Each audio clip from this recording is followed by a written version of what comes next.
particular, the study that I'm thinking of is that one with SAT scores. So students who received more fine arts education had higher SAT scores than students who didn't, and that goes across all socioeconomic levels.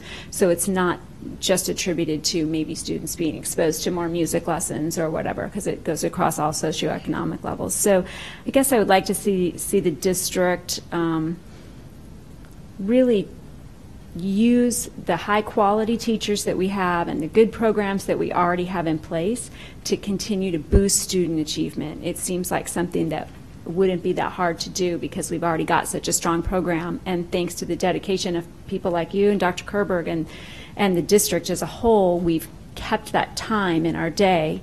So seems like somewhere in there we ought to be able to align that with student achievement, whether it's integrating it into other curricular areas. That's something that's done around the country. So, but thank you and well done.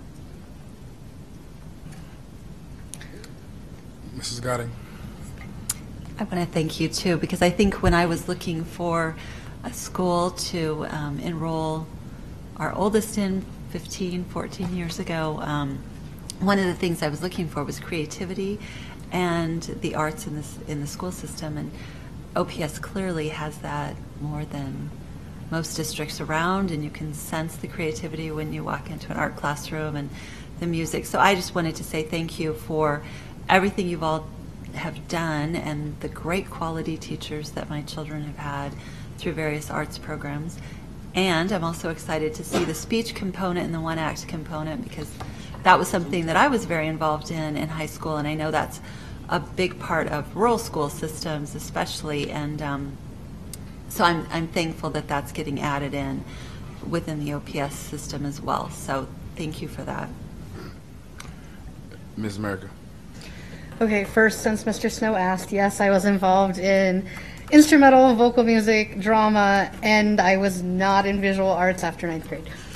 But what I wanted to say is just, I think something that makes us very unique, one, the focus that we have kept on the fine arts as being an important part of the academic schedule of our day, is that we really have a lot of collaboration between students and staff from different schools.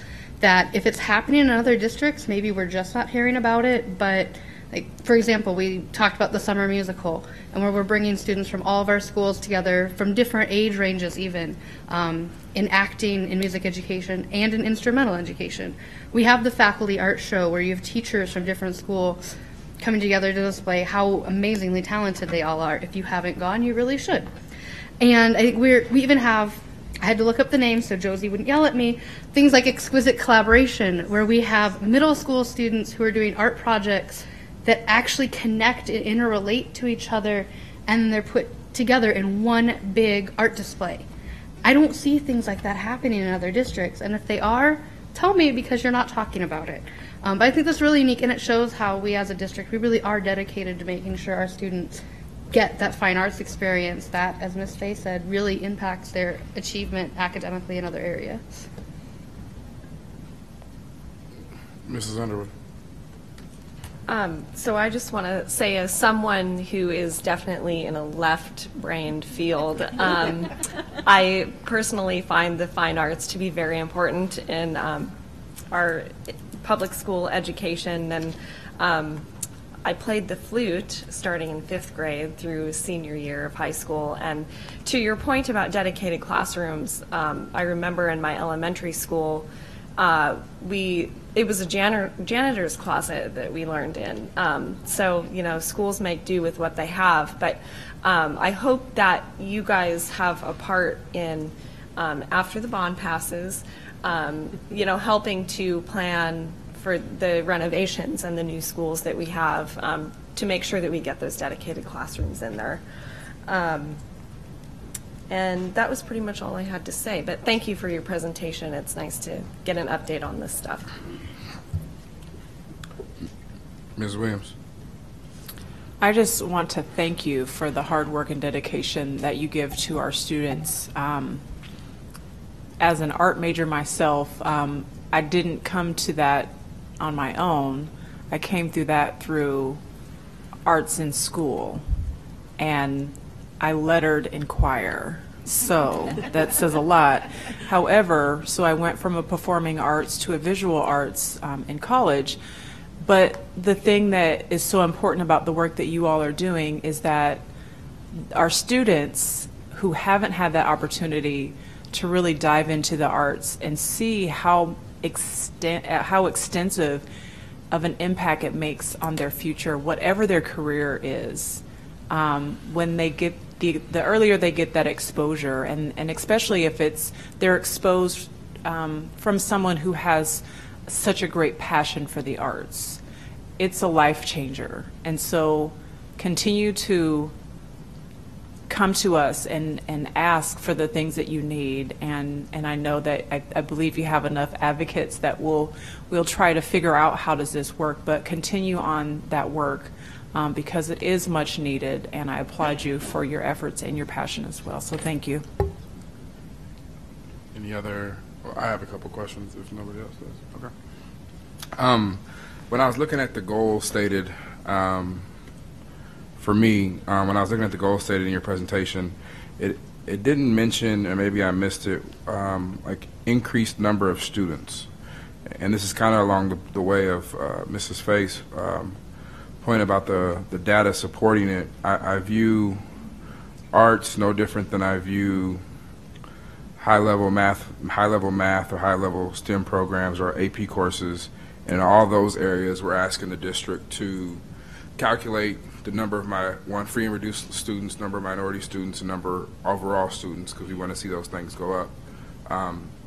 So I guess I would like to see that incorporated into one of your goals, so when we do report out, we can see more kids are getting access, which brings me to my second, I guess not really a question, but my second statement. I remember in 5th grade I used to play the saxophone, but somehow in 6th grade I didn't, and my recollection is my parents couldn't afford it, but after I said that once publicly, my mom said that's not true. We had a big debate about it, but I'm sticking to my story, so if my mom is watching, that's what I'm going with. Or my dad took it away from me, and those who know my dad who used to work here, I'm going with one of those stories. But anyway, there seems to be a large number of students who still maybe are left out of the arts program because they don't have access to instruments. What things are we doing? I said seems to be. Maybe that's changed since I was in school, but from the kids that I work with, that still seems to be a barrier. What are we doing to address those, and what are the goals around providing access to students? Well, we have a central inventory of instruments located right here at TAC that the 4th, 5th, and 6th grade students have access to, who are on free or reduced lunch. It does not cover the amount of need currently. And you said that's just for 3rd and 4th and 5th? 4th, 5th, and 6th graders have access to our central instrument inventory, which is housed here. Then at each of the middle schools and high schools, they have their own instrument inventory. And one thing that I would like to praise you and Dr. Poole and Dr. Kerberg for having the foresight or insight. We have gone with the off-formula budget for large dollar instruments and music equipment, and that will allow all of the elementary, middle school, and high school instrument inventories to increase so that we can service those students that wish to play in band or strings, but whose parents can't afford the instrument. And I'm not familiar with the art standards that Mrs. Faye brought up, but, and maybe you don't know this answer off the top of your head, but what would require the district to adopt the fine art standard? What would be anything we would have to do differently? Just, but I'm saying, is there additional cost? Is there anything different in the fine art standard versus what we're doing today, I guess is my question. When you adopt new standards, we would, I did this a few years ago with the language arts standards, and probably will be doing it again in the next couple of months with the new ones. We would send you the standards, give you some information, how they were developed, so on and so forth. Sometimes, last time I did it was an information item, and then you as a board vote on the adoption of those standards for the district. Would it require us to do anything differently, though, than we're currently doing? I mean, have we looked at the standards? Is there a cost? Usually when we change standards, there's usually a cost to it. So I don't know. Curricularly, Curricularly or, I mean, they would be inserted into our existing curriculum that we have, which is a very strong fine arts curriculum already, so we would just incorporate those from our standpoint, from curriculum. From the board, I don't know, but. Dr. Kerber? I'll jump in, and first I have to tell a story on these four. There were originally 85 slides in this presentation. You would have left at midnight, so if you'd like to see the brain research on the academic achievement gains with fine arts, they do have it. We do have it, I think we're down to, 16 slides, 17.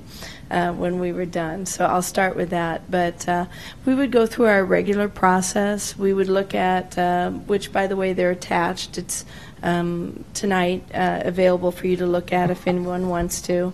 They were referenced earlier. It's your second attachment. But we would go through our regular process of looking at our curriculum, reviewing it with the standards. Most of these people sat on the committees that developed these.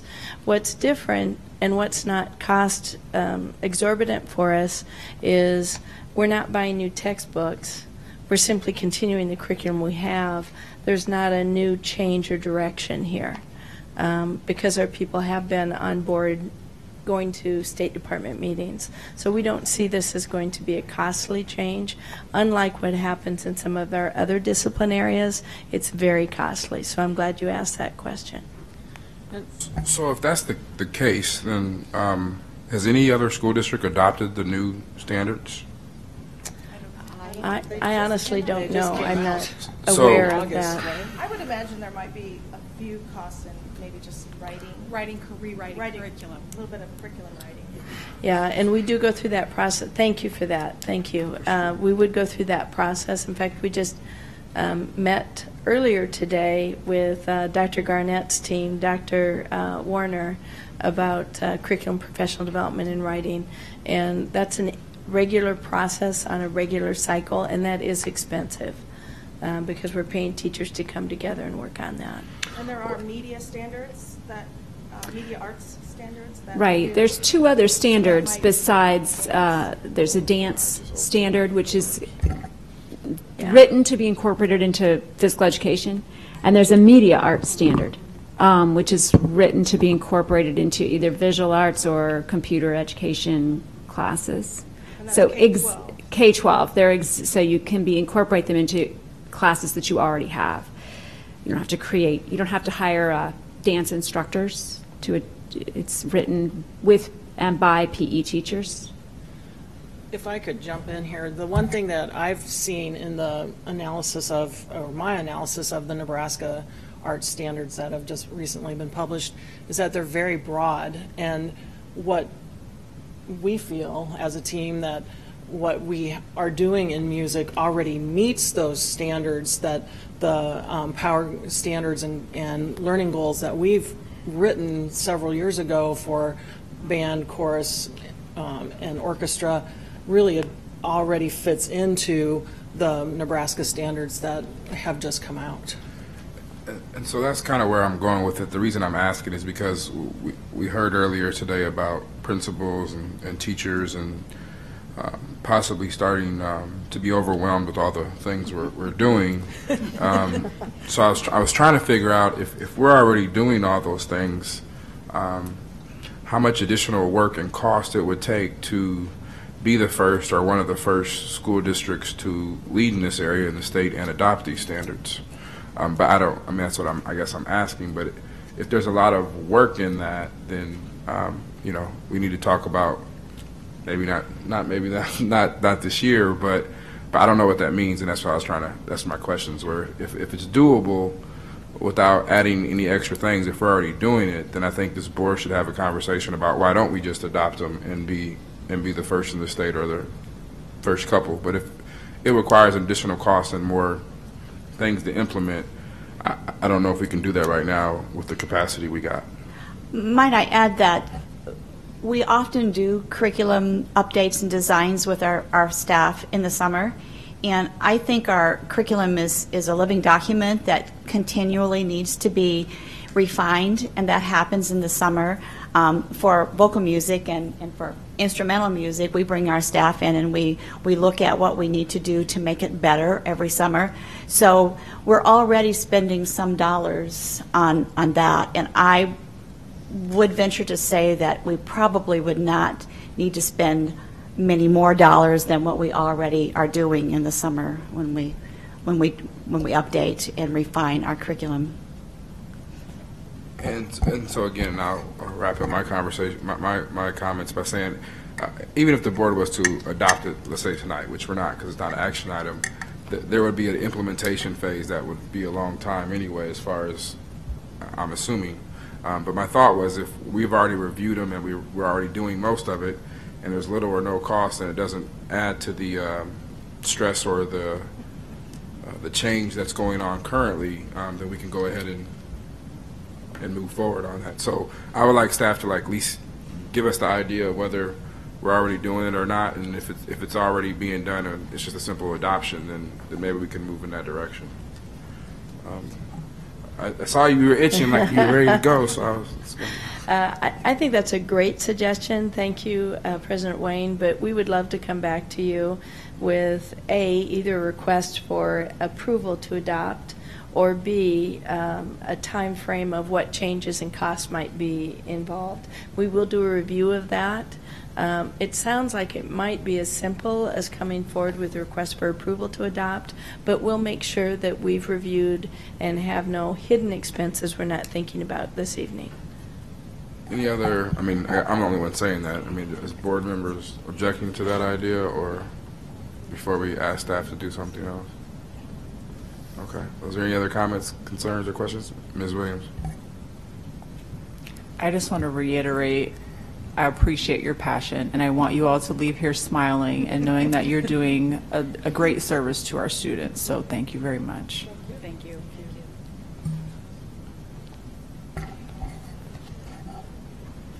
Anything? I do want to thank Mrs. Fay for bringing this to our attention and asking for this to be put on the agenda. I think it's a good thing in moving OPS forward. Moving to the next agenda item, action item, policy review. We'll take a half-hour recess to. No, I'm joking.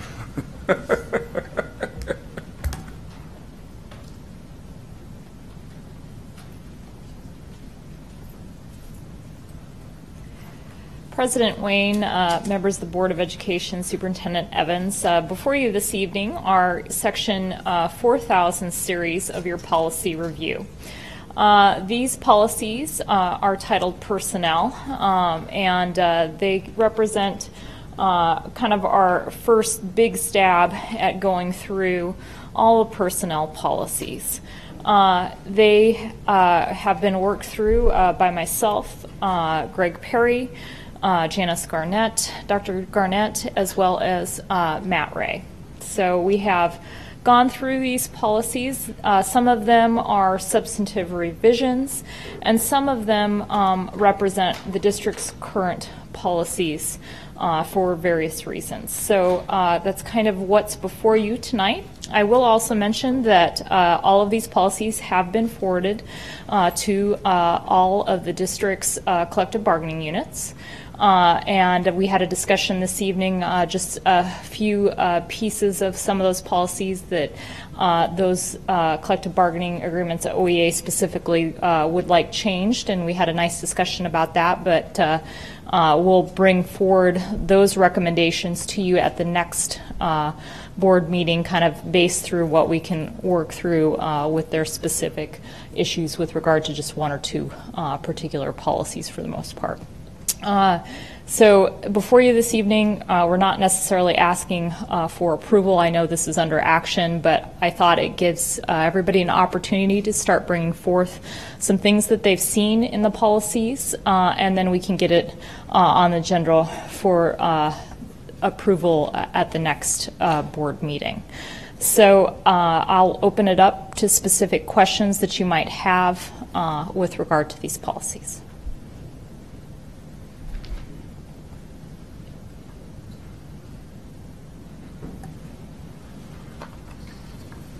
accordance with Robert Rules Order Section 75-5, this is a free-for-all. Just feel free to ask questions.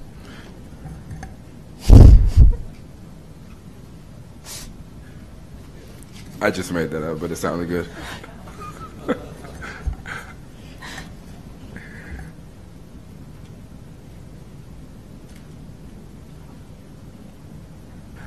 I generally think just a discussion. When I read through these, I'm comfortable with some things. I think when we talk about teacher review and evaluation of teachers, I don't know if we're just talking generally to board members. I don't know if we're ready for that yet. I know some board members want to have a larger conversation around teacher evaluation. But I just want board members to be aware that it's in here. I know many have talked over the last couple of months about having a larger conversation about teacher evaluation. So I'm mindful of that. I guess I'll ask Ms. Brosh to talk a little bit about why it's in here, I guess. And it's in here identical to what is there before, because under Rule 10, the board may adopt a new policy, but the State Board of Education has to make sure that that policy fits within their rubric, which is defined in Rule 10. If it does not fit within their rubric, then you have to basically go back in and do a stab again. And so there's a huge process with regard to making sure that that approval has gone through the State Board of Education. So it's adopted here in its entirety as it currently exists. If the board would want to open that up for a larger discussion, I would recommend it outside of this particular process because I think it's this process needs to reflect what we currently have. So, Mr. Vargas. I would like to talk about it outside of this process. Then I think there's been enough. I've had enough conversations and read enough literature. Feel that this is a very crucial point for us to revisit. Talk with the OEA. Talk with teachers. Sit down with other key stakeholders and reevaluate what an effective evaluation system is looking like in other progressive districts and begin to adopt that and figure out how to do it in our districts so that we are actually meeting the diverse needs of our diverse population and really thinking about teachers.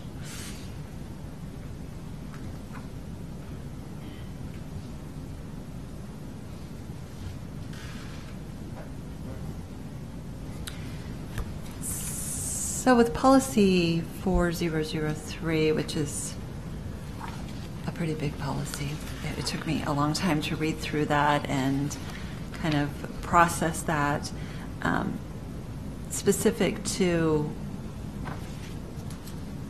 this is specifically talking to, I think, our teachers, and I guess my question is, how does that translate then into things that might take place outside of the classroom space, as far as, whether it's after school activities or, other sorts of things, or relates to supervisors as well, and how that gets, I guess, translated out to the buildings and that sort of thing. Sure, that's a great question. So basically, I think from a big picture, policies are what the Board of Education desires that the district is overall guidance should be.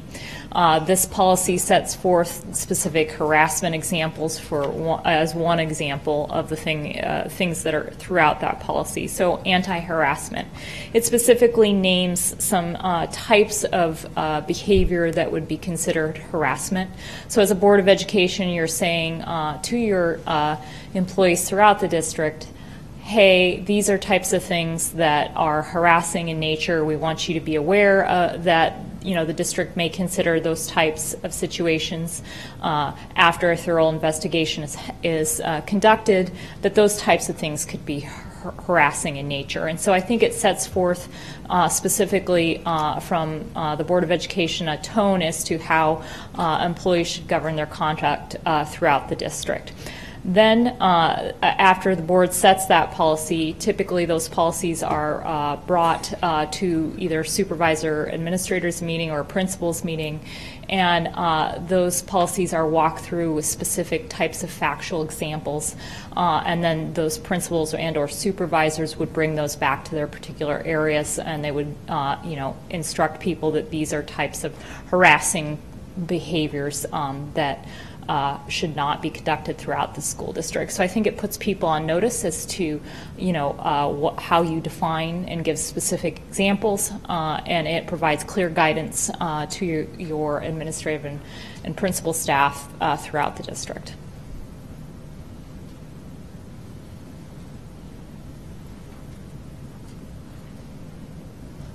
Along the lines of what Mr. Vargas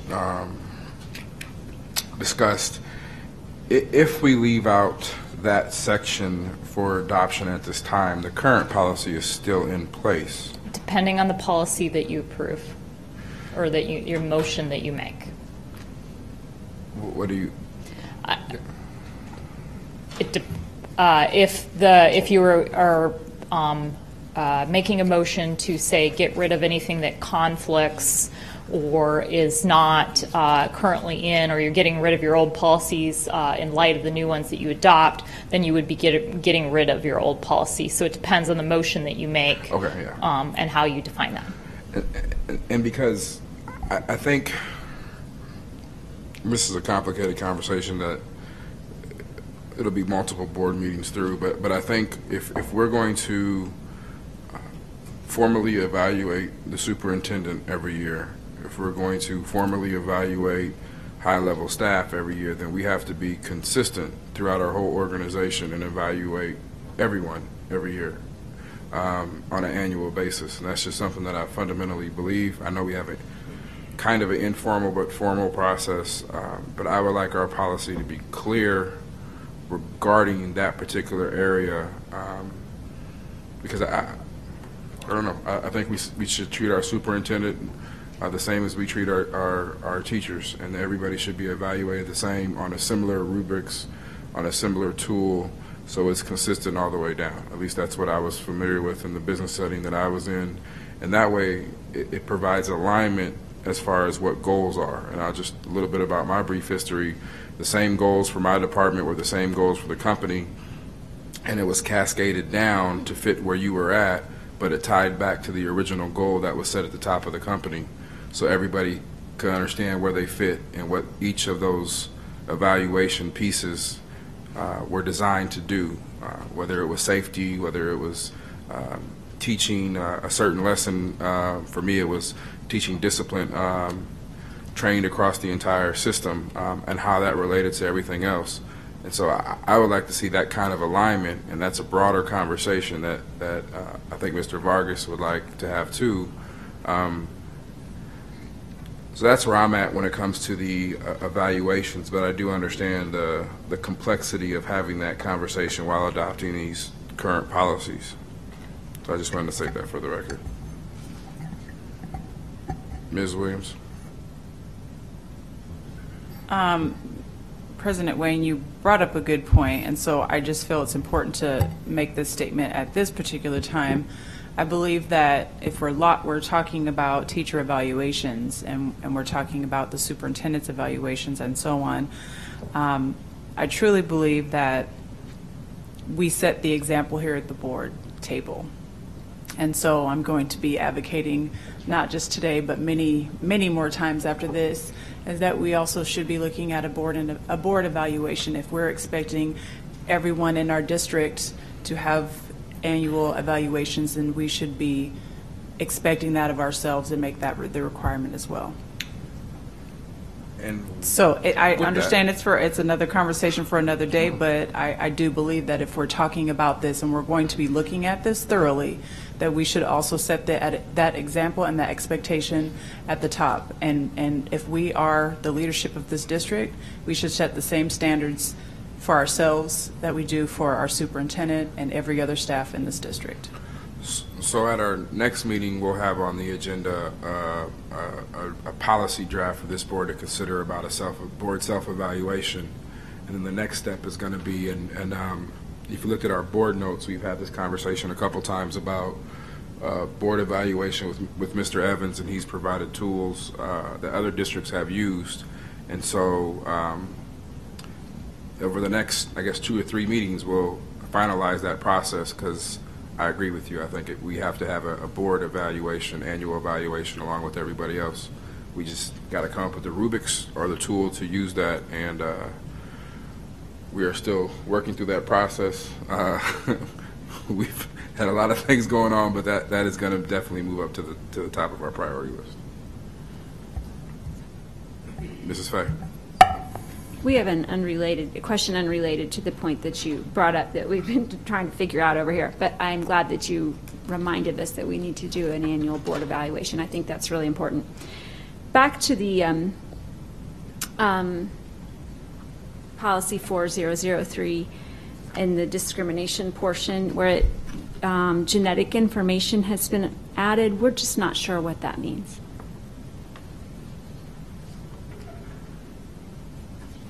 Under Section A, Policy 4003. I believe that is the language with regard to the district's discrimination notice, and so that's why that's in there, because the district has a specific language that it has to have on all headings and things that are sent out on behalf of the district. And so that is a mirroring language of that. From the Office of Civil Rights? Yes, correct. What does it mean? I would assume that it would be with regard to maybe transsexual or Gender identity. Gender identity. Yes. Genetic information. Actually, there's a movement with people having their DNA typed, is the word, I guess. Right. And so people who are more susceptible to certain cancers are now sometimes being discriminated against if the information's known.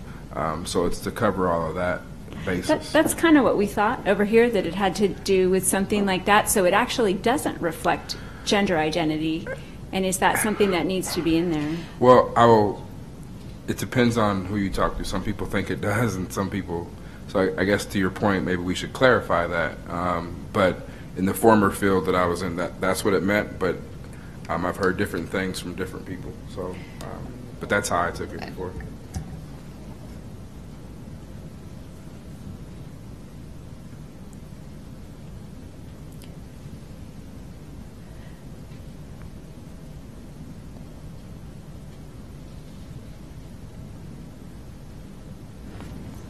So, I don't know if we're done with that one or not, but in policy number 4007 is what we have current with the current Nebraska Family Military Leave Act. This would reflect the current policy. Yes. And then in policy 4009, when we talk about the employees who are being tested, what related to drivers, and I have a couple questions on this. What do we do with STA, because they're obviously, not our employees, but does our contract with them reflect similar types of stipulations, or is that not? That's a good question. I have not reviewed the STA contract lately, and so I would need to take a look at it to give you the most accurate information on there. I was just thinking, since we relate it to our drivers, but you're talking about driver's records and DUIs and those kinds of things. Those are kinds well, of requisites. I was specifically looking at the things related to pre-employment testing, post-accident testing, random drug testing, that sort of thing. Those things. So those this apply. policy would be consistent with that contract, or whatever changes are in this policy, we would ensure that that becomes consistent with the STA policy for any changes. And then in section 3 of that policy, we're under random testing. It talks about, I'm just curious about this. It says the driver shall cease to perform the safety-sensitive function and proceed to the testing site as soon as possible. So I'm thinking if they're driving kids in a bus, do we, you know, is that something that we've designated somebody else to be there or to take them to a testing site?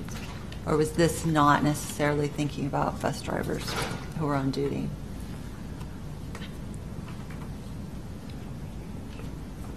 Can you tell us where you are? Page 5 of 7 on policy number 4009, under 3, random testing. Thank you.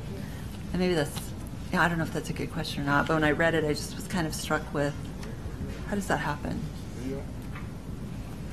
Random testing D, 3D, on page 5 of 7 of 4009.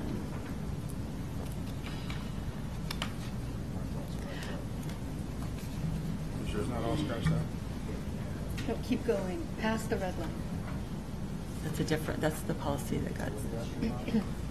Page 5, where? Oh, Colin, I'm just asking about how this works. On this? Yeah. I mean, they're driving a bus, but I just was curious. It just seems interesting. I think we'd like to confirm with Travis what our current procedure is. Okay. I assume we probably do it before work, but that would be an assumption on my part. As they're coming into their route or what have you, Right. they Okay. do that random testing. But I'd like to follow up to give you accurate information on that. No, that's great. I just thought it was. Can you, I'm sorry, can you repeat the question? So I believe the question was under paragraph D, under sub 3 on page 5 of 7 of policy 4009. Each driver who is notified of the selection of a random alcohol or controlled substance testing shall proceed to the test site immediately. So they have to go immediately to the test site. I believe Mrs. Godding's question related to when do they do that? How does that work? Oh, that's.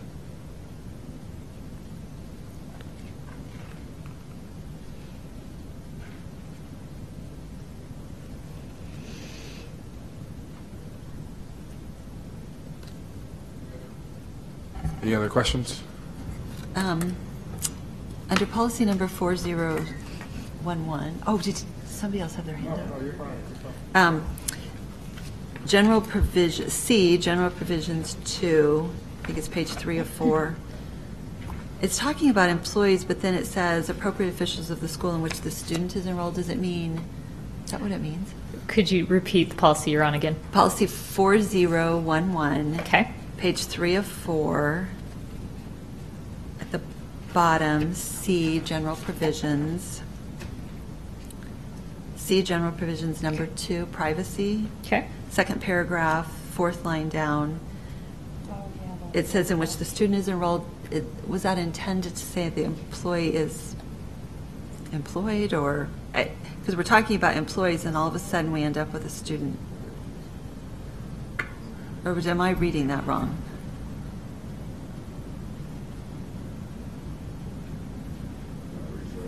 No, I think you're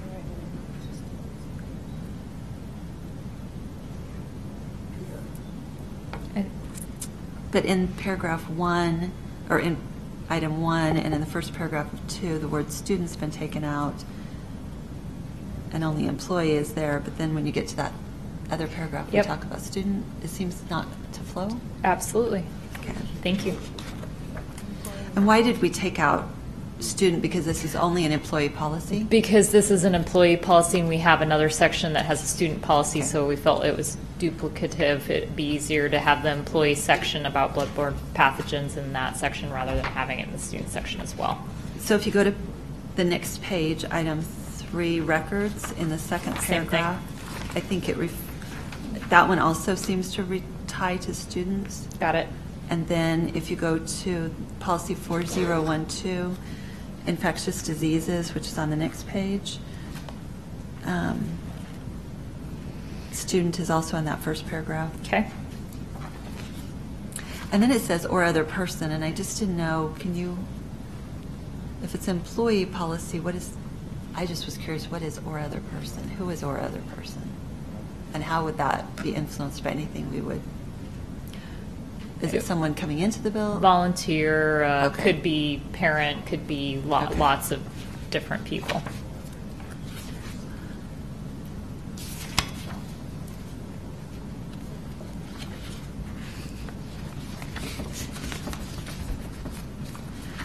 I'm sorry. No.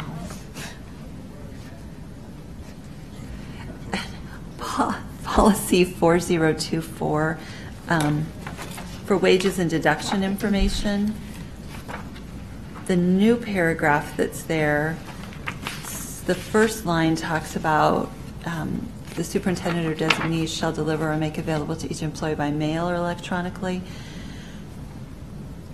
Is that policy, once we get to January and everything's electronic, then we wouldn't necessarily be providing or I think if we put that in there, then it would mean that we could have to provide by mail, and if we're not going to do that for cost savings, should that be addressed in there? Same with the second line in that paragraph says shall send.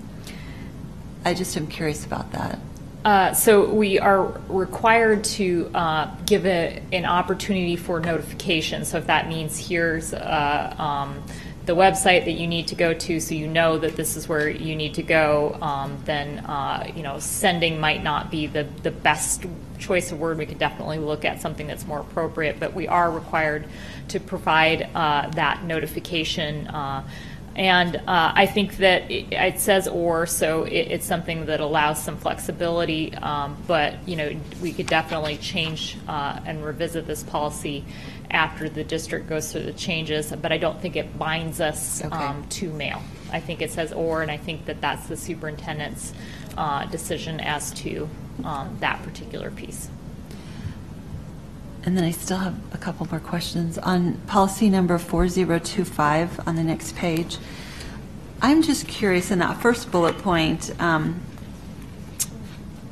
it talks about what the employee, can or cannot do, using email, text messaging, that does, and then it says that does not pertain to school-related activities such as the student's homework. So if a student emailed a teacher and said, I completely don't understand which assignment I'm supposed to do today, does this read that this teacher then has to email all students the assignment and cannot directly respond? That's not the intent. Okay. We did discuss this particular policy earlier with OEA, and I think we'll just add a few clarifying points to this particular paragraph so that it's more clear. The intent is that, appropriate methods, not getting yourself into a situation where you're having too much interpersonal contact with an individual student, and giving some clear direction to those employees. I do think that a couple words might help define that a little bit better, although it could be outside of the context of a school-related event and could lead to inappropriateness. So we need to be broad in that sense as well. So we will look towards making sure that that language captures the district's intent more appropriately, and we'll bring that to you next time. This particular policy is one that we discussed in length with OEA. So there'll be a few changes to this one. I would recommend everybody re-look over this one in the next board packet so that they feel it's appropriately defines the relationship that we would like to model as best practice, and things that people need to consider strongly before putting themselves in an inappropriate situation with a student. Right, and I got that point. Yep. When I read it, I thought, wow. Nope, my kids have, I know, emailed Sure. and said, I don't have a clue what I'm supposed to do tomorrow. Good catch. In the second bullet point there, I think sites should be sites. I think that should be plural. Yes. And I think I'm done. I'm I think gonna- I'm done. Yeah, Ms. Williams, and Okay. is it related to So- substantive? I'm picking up right where All right. Mrs. Godding left off. Can we just strike all the names of the social media and just put social networking or social media sites? So therefore, because in 3 years, Facebook could be no longer. Sure. I mean, which I would be devastated, but, and then, I guess I have a staff request. I know that we've got this week, but I would like a paper copy maybe prior to, like a board meeting prior to us reviewing it. So if this means we would have received this today, and then we would have it would be on the agenda for next week. I don't know about anyone else, but looking at all of the policy online and downloading and all that, I feel like I lose something, and I would really like to be able to just have the additional time to really look through it line by line. And I know it's asking, I'm not a big hard copy person, but this is the one thing that I would like to get a hard copy as early in advance as possible.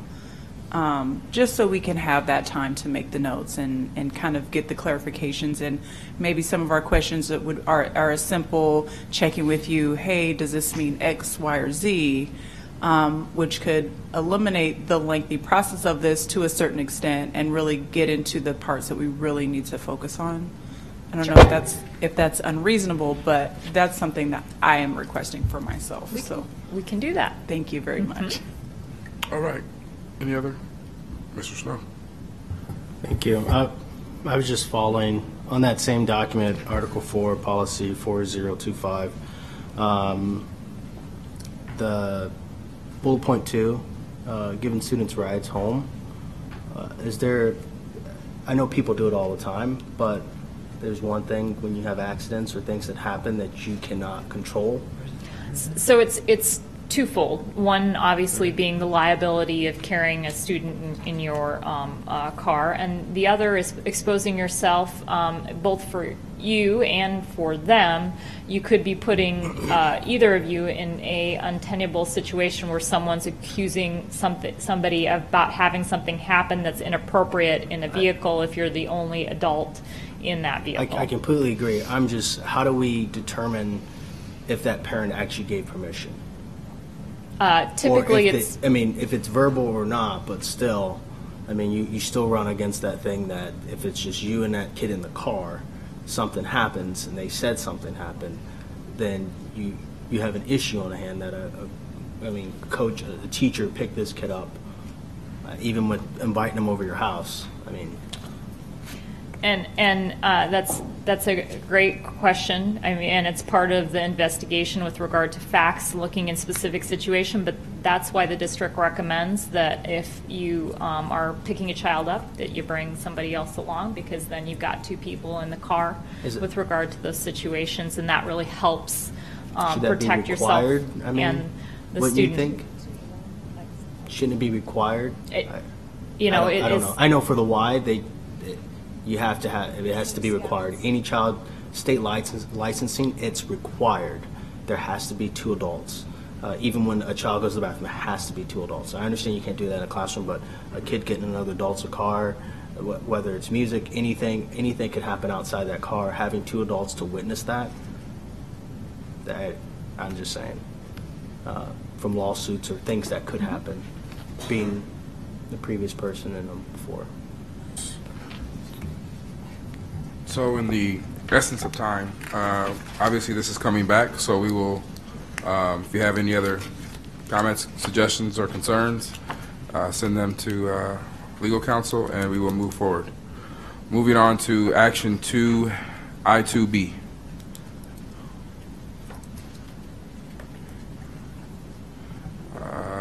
Dr. Kerber.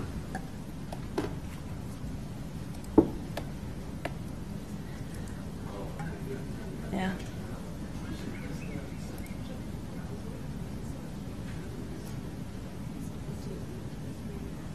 They moved this one.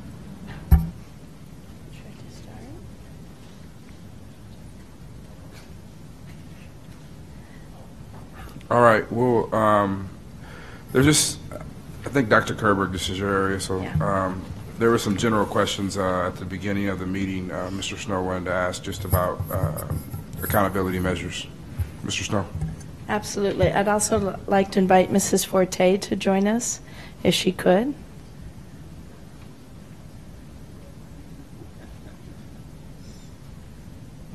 I apologize that you had to stay here all night for this. I wish it would have been put at the top, but.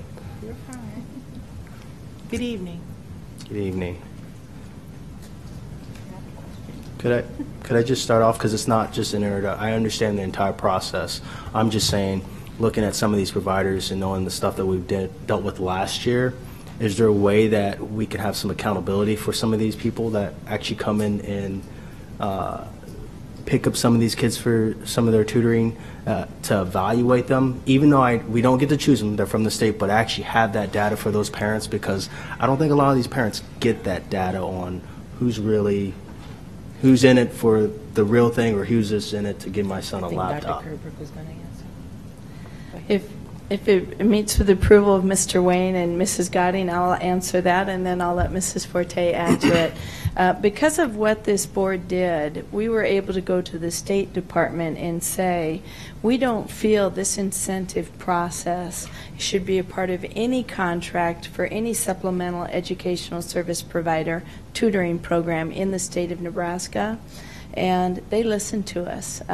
Specifically, Diane Steamer, who is in charge of Title I at the State Department, Randy McIntyre, who's in charge of compliance, and Mrs. Forte, I'd like to compliment what Tina did. Because of that request from Mrs. Forte, there is no provider in the state of Nebraska that can give out incentives that are non-academic or not purposeful or directly connected to the instruction. And that was our biggest problem last year, was the promises of free computers and tennis shoes and iPads and iPods and et cetera, et cetera. So I just wanted the board to know that the stance you took changed the state of Nebraska in the position they took with these providers. And on to that, I mean, I'm not knocking it at all. People do it all the time, but there are providers out there that come in that we don't know if they're actually making achievement or if there's success with their program.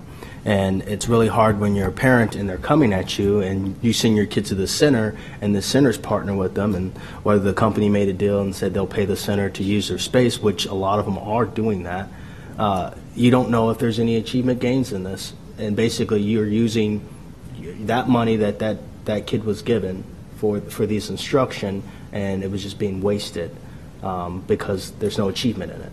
It's like going to a tutoring program that's one time a week and all you get to do is eat a snack. That some of these kids, I'm just saying, it becomes an issue for me. For an example, I won't mention their name, but there was a group that approached me and they offered money to use the facility.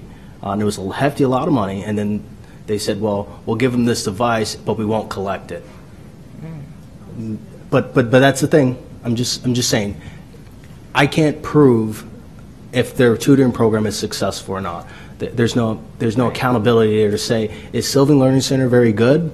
What are their rates with the kids in success? So the parents could actually have a brochure come in and review it and make that decision on their own. That I think it's all right to be able to give them that. It's like, hey, here's us, here's everybody else, ranked all the way, how many kids succeed, what they're offering, and then they can read that document and help decide, because it seems like there's still some people choosing these random ones out there. And I would say that that's a two-part response. The response from the state, from Randy McIntyre, has been, that's a good question, because they too don't know if these providers are up to par. And so the second part of that is, as far as Title I is concerned, we do monitor what they do. And the state did, thanks to your efforts, they did approve a standardized parent survey that we give out to all of the providers once they've completed services with those students.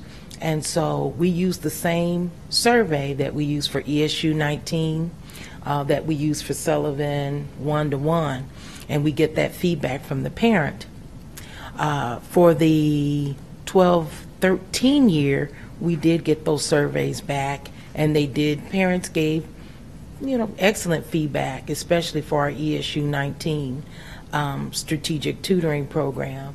And then there were some parents that had mediocre response for others, and for Sullivan, a very high rating. And there were 2 other providers where they received a reasonable rating from parents. Once we receive that information in, all we can do is give it to the state, and then they will use that as part of their rubric criteria to say whether or not that provider will come back and work as a provider again. Is there a way that we could give that information, because I know all these providers show up at a meeting, is there a way that we can give that information out to those parents on opening day of school, saying, hey, I know you're probably going to go to a different provider or whatever, but here's information on the ones from last year, shows their credibility, if they're actually making student achievement from parent response surveys that would be something you can we make would it anonymous to, or even actually have achievement gains in there. and we have to be careful with that, because there's a regulation that we have to follow, and everything that we send out, we have to get approval from the state.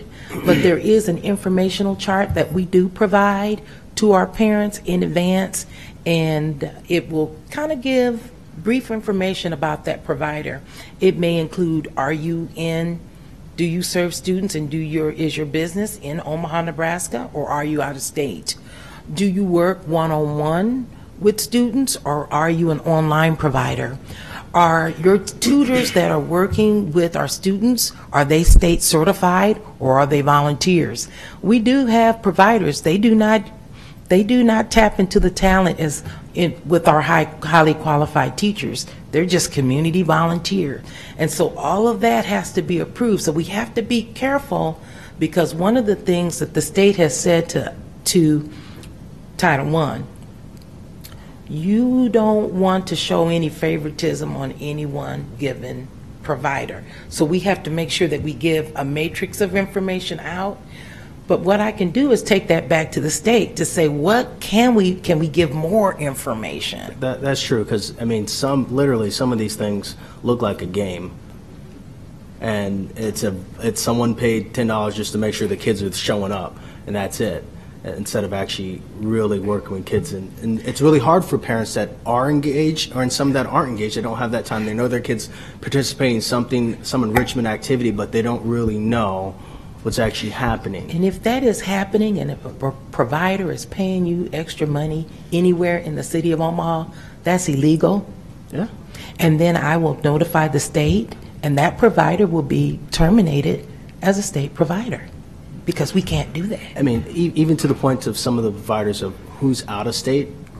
I remember, because I know, was it Texas that just ended there? So a lot of people came running from Texas and all these other states, flooding into Nebraska. It's like, let me educate your kids. And it's like, whoa, you don't even know anything about the state yet. That is so true. I mean, You're but right. just having that information to really, I don't know, just accountability and transparency, showing those parents that, hey, there's going to be a lot of predators out there just looking for your money. That's definitely a great suggestion, and I will bring that up to the state, because we're on the same page. Okay, thank you. Miss America. Okay, this is kind of going to be a stream of thought or leading question. So the state approves the SES providers. Do they review them on an annual basis, or once a provider has been approved, are they generally You have continued? to apply every year, so yes, they do review. So am I correct in my understanding that when they are reviewing, they're not looking at the student achievement and if students have actually succeeded in that program when they're doing the review to approve them? That is correct. So they look at the feedback from Title I. We monitor them, and if we see something that is out of sorts, then we notify them. And they do, the only piece that they have is that parent survey. That's their only tool to determine whether or not there's academic gains for our students. So what Mr. Snow is saying is we need more. And parents I should just have know to that. add how correct Mr. Snow and Ms. Merica are, because the parent survey may or may not be academic, and there's no standard metric to measure between and amongst the different providers. Therein is the challenge. And so we know, because we do an evaluation on one of the programs has chosen to do that. We know the data from one program, but we don't know the data from the others. So would that be a rule change within NDE, or would that need to be a legislative statute type change if we wanted to suggest that? We have a good relationship with the state, and it was because of your efforts last year, we were able to, following that contract termination, we were able to sit down with the state and say, these are the concerns. These are the concerns that are being brought to the board. These are concerns that board members are having. How can you help us with this? Because these are our children, and we want to make sure that they're in a safe environment. We want to make sure that they're in a program that we know that they're getting the best academic gains. And so they did make some adjustments. Can we move a little bit further along that line to make additional adjustments? I will agree. And we will continue to have those conversations, and I will add Mr. Snow's recommendations and also you, Ms. Merica, your recommendations, that we continue to look at the progress or no progress as far as our providers and the work that they're doing with our students. I'll be quiet after this, I promise. I just think it's kind of not leveling the playing field. That's not what I want to go with. I'm sorry, I've had a migraine all day too. But our schools are measured on how students are achieving. And with NEPAS and the accountability system, they're going to be looking at that more and more as a state. And I just feel if we are pushing money to another educational organization to provide services, there should be some level of actual accountability similar to what our schools are being held to. I agree. Ms. Williams. Okay, I have a quick question and a quick comment.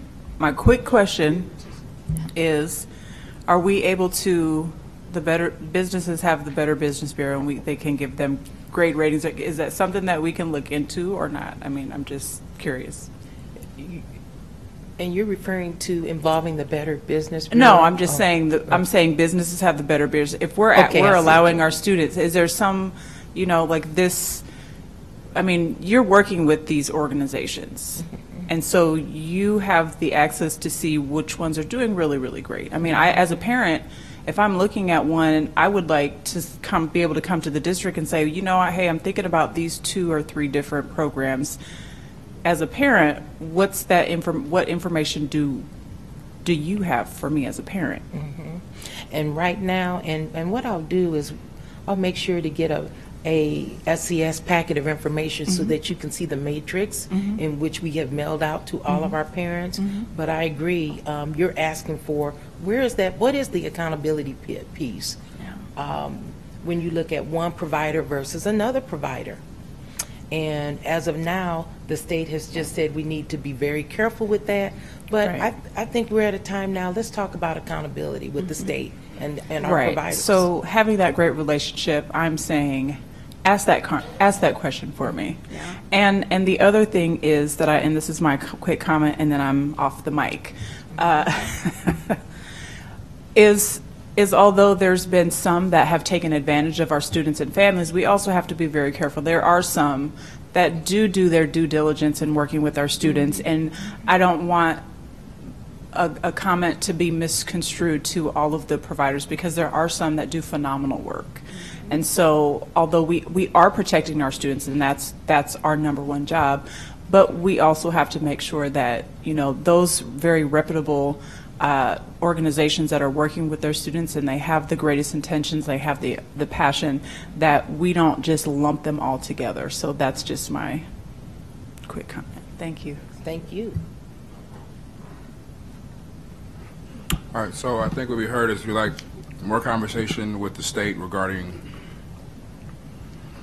accountability measures. And in a previous meeting, I think it was October 7th, 2013, almost a year ago, we had a long conversation about Title I, in which that matrix was provided to all staff, all board members and all the public, which outlines all the different programs, and we had a detailed discussion of why we can't push one way or another.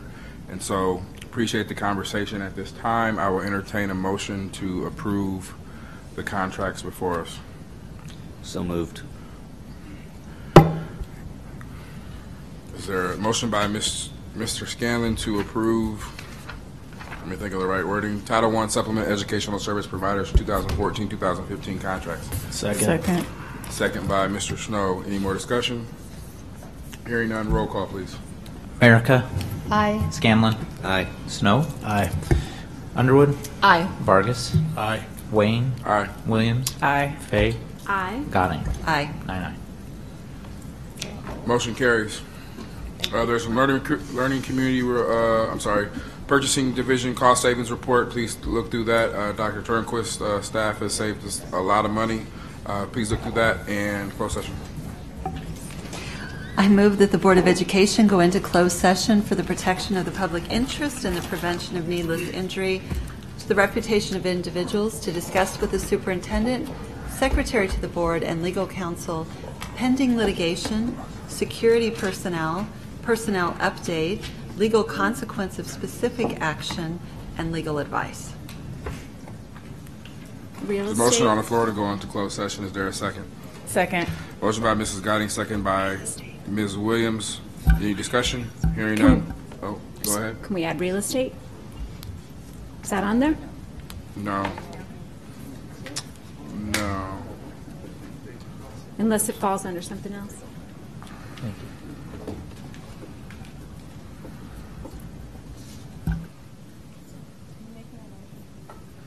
Yes, we're covered. Okay. Thank you. Roll call. Scanlon. Aye. Snow. Yes. Underwood. Aye. Vargas. Aye. Wayne. Aye. Williams. Aye. Fay. Aye. Goding. Aye. America. Aye. 9-9. Let the record motion carries. Let me remind the board that the purpose of closed session is for the protection of the public interest and the prevention of needless injury to the reputation of individuals, to discuss with the superintendent, secretary of the board, and legal counsel pending litigation, secure personnel update, legal consequences for specific action, legal advice. Let the record reflect the board went into closed session at 10:35 p.m.